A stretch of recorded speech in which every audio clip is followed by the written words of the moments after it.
ஆனா வெளிநாட்டுல உள்ள இந்த விஷயங்களை எல்லாம் நல்லா தெரிஞ்ச குமரி மாவட்டத்து ஆளுக்கு, நெல்லை மாவட்டத்து ஆட்கள் எல்லாம் உண்மையிலே சொல்ல போனா டார்ச்சர் பண்ணாங்க. இவ்வளவையும் நான் செஞ்சது ஆமீன் இப்ராஹிம் ஒரு தனிப்பட்ட ஆள் செஞ்சது நீங்க நினைச்சிடக்கூடாது. இது ஒரு முக்கிய விஷயம். இதையெல்லாம் செஞ்சது யுஏஇல் உள்ள தமிழ்நாடு தௌஹீத் ஜமாத் சார்பாக. இதெல்லாம் செஞ்சது ஒரு ஆள் இல்ல. ஒரு ஜமாத்து கடிதம் கீழே யார் பேரை போடுவாங்க? பொறுப்புல இருக்கிற ஆள் பேரை தானே போடுவாங்க. அந்த மாதிரி பொறுப்புல இருக்கிற ஆள் பேரை போட்டிருக்க ஒழிய இதையெல்லாம் செஞ்சது தனிப்பட்ட ஆளுங்கிற கெப்பாசிட்டியில இல்ல.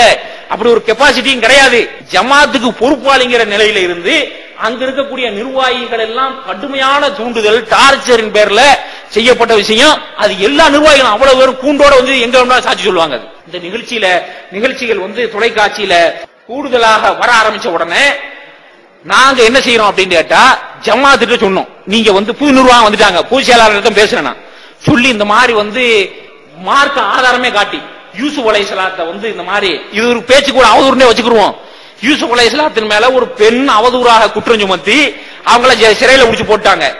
சிறையில புடிச்சு போட்ட யூசுப் அலைஹிஸ்ஸலாம் நீங்க வந்து வெளியே மன்னர் பின்னால் பெரிய வரலாறு, மன்னர் வந்து அவங்கள வந்து சிறையிலிருந்து விடுவித்து நான் எனக்கு நெருக்கமா வச்சுக்கிறேன் என்று அழைத்த போது பெண்ணு குற்றச்சாட்டி தானே என்ன புடிச்சு உள்ள போட்டீங்க, அந்த குற்றச்சாட்டு தெளிவாகாத வரை நான் வெளியே வர மாட்டேன் அப்படின்னு சொல்லிட்டாங்க.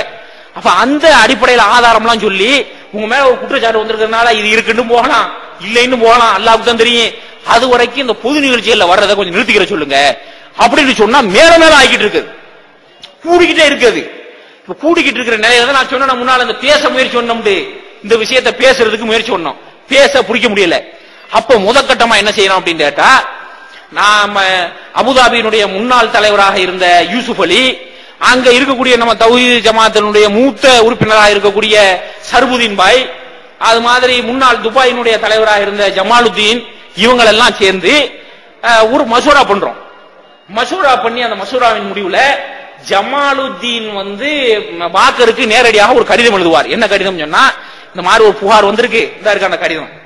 அவர் மூலமா கடிதம் எழுதுறாரு. என்ன செய்யறாருன்னு சொன்னா, அவர் அந்த யூசுப் அலைஹிஸ்ஸலாம் விஷயத்தை எழுதி நீங்க ஒரு தீர்வு வரும் வரை கொஞ்சம் ஒதுங்கி இருங்க அப்படின்னு சொல்லி சொல்றாரு.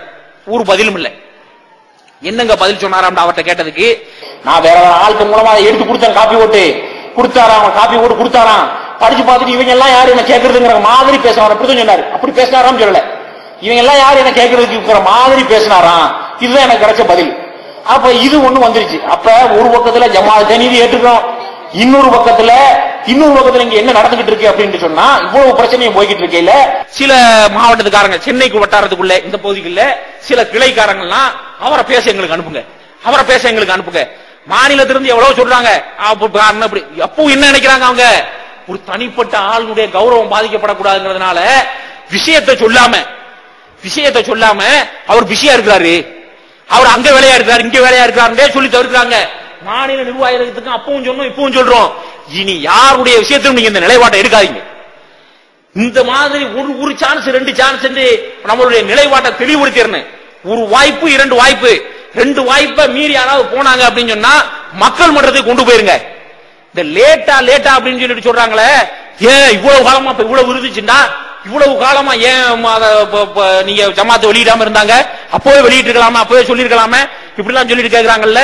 ஜமாத் என்ன நினைச்சிச்சு, அதே ஆளுக்கு இன்னொன்னு கேட்கிறாங்க. 2 முரண்பாடானது. என்ன கேட்கிறாங்க, ஏன் ஒரு தனிப்பட்ட ஆளுடைய கௌரவத்தை இப்படியா போட்டு உடைக்கணும் இப்படின்னு கேட்கிறாங்க. 2 முறை, அதை செஞ்சா இதை செய்ய இயலாது, இதை செஞ்சா அதை செய்ய இயலாது. இவ்வளவு நாளா ஏன் மூடினிய வெளியே கொண்டு வந்து சொன்னா, வெளியே கொண்டு வந்திருந்தா கண்ணிய கௌரவம் எல்லாம் பாதுகாக்கப்படாது, கண்ணிய கௌரவத்தை பாதுகாக்கணும் அப்படின்னு சொல்லி நினைச்சா இவ்வளவு நாளா மூடி இருந்தமே, இப்பவும் அப்படி கேட்கிறவங்க இருக்கிறாங்க. அப்ப கடைசி வரைக்கும் ஜமாத்தை பொறுத்தவரை ஒரு தனி நபருடைய கண்ணியம் அதை பாதுகாக்கணும்.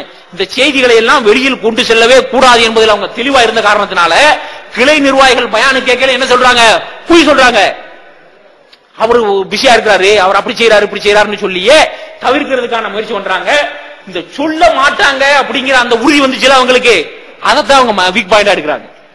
சொல்ல மாட்டாங்க, நம்ம என்ன வேஷம் வேணும்னாலும் போடலாம்ங்கிற முடிவை எப்ப எடுக்கிறாங்கன்னா, இவங்க வந்துகிட்டு நம்ம கண்ணியத்தை காப்பாத்துறதுக்காக சொல்லவே மாட்டாங்கிற அந்த நிலை வரையில அதை ஒரு வீக் பாயிண்டா எடுத்துக்கிட்டு தான் அங்கங்க போன் போட்டு என்ன கேளு, என்ன இது ஒண்ணு சொல்லி நேரம் இல்ல, வேற ஆட்களை வச்சு அவரை பேச வைங்க, அவரை கேட்க வைங்க, அப்படி சொல்லக்கூடிய வேலைகளை இன்னொரு பக்கத்துல வந்துகிட்டு செஞ்சுக்கிட்டு இருக்காங்க.